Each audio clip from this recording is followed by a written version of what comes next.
this is my uh, pool game running. As you can see, when I hold the up arrow on the W, my acceleration increases. When I hold it down, it decelerates. When I press space, it fires off and it collides with the two back walls and the front wall. If I press my A and D keys, it changes the direction of the ball, so the ball is created, the direction that the ball was going. So if I press forward now and then go and press the space bar, as you saw, it went off in a different direction and bounced off the other walls. The only problem I've found with my code so far, well, one of the problems I've found with my code so far, is that after I shoot, I have to then wait for the movement to reset to 0 before I can effectively move again. Because, as I will show you, if I just try and move without letting it reset, then I can just freely move the ball around without having to wait for the acceleration to go up or down. And as you can see, the Q at the start here, it doesn't actually move.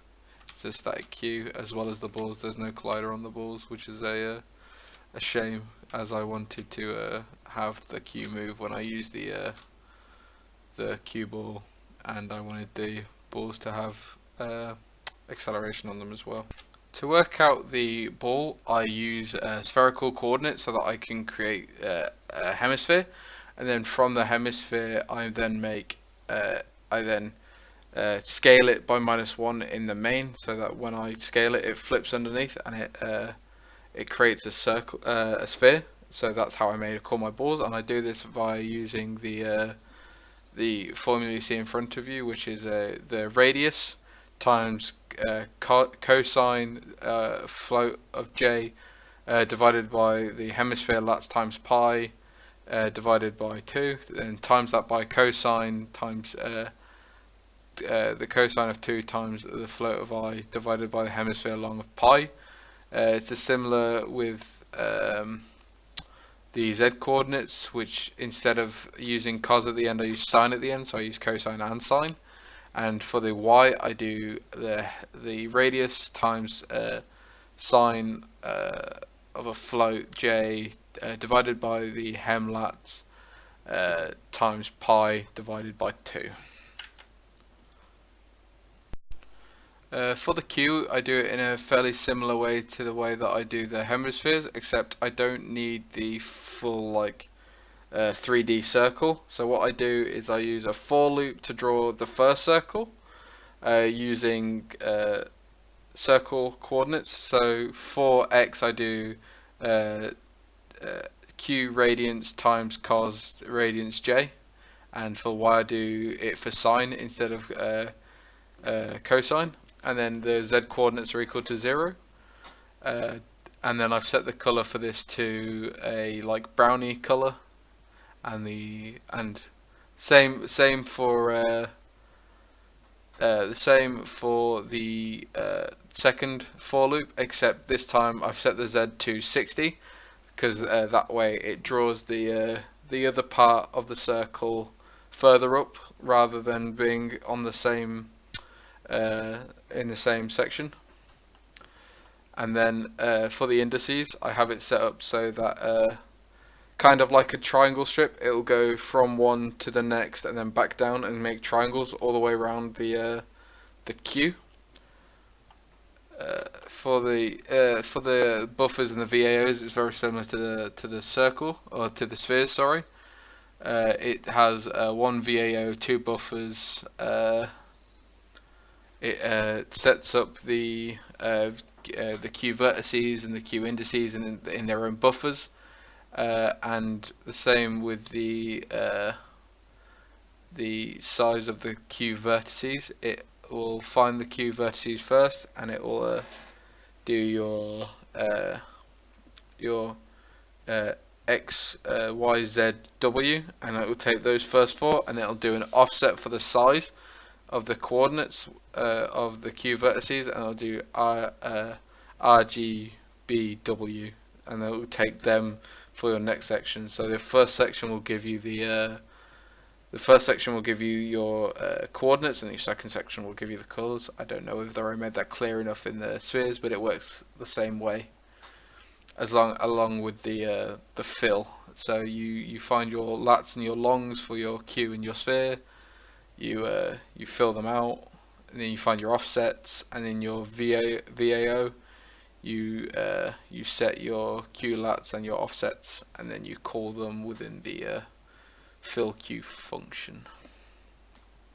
In my main, I create instances of the ball one through to my white ball and my test and my cue, which I've called test cube.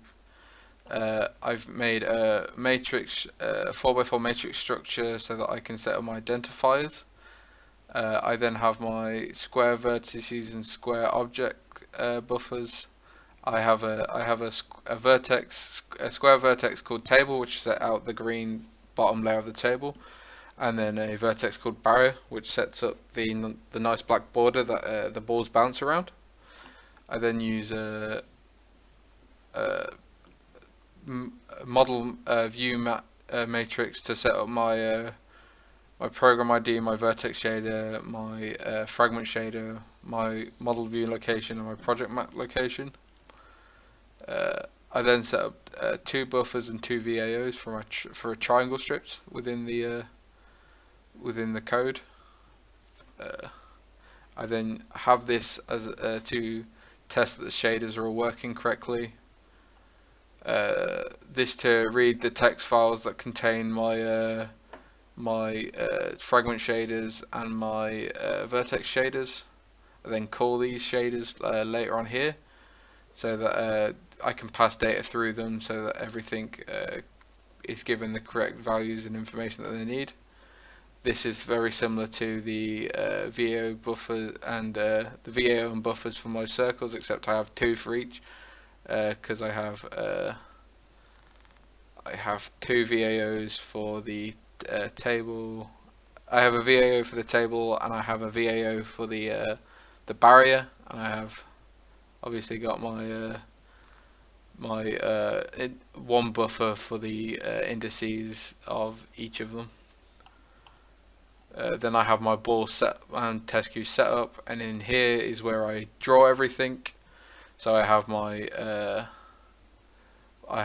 model view map set to 1, and then I look at this location. So this is my camera position. This is where I'm looking at, and this is where it's set. And then for each object I set the look at, and for each object it has its own translate, so this is the position of each object.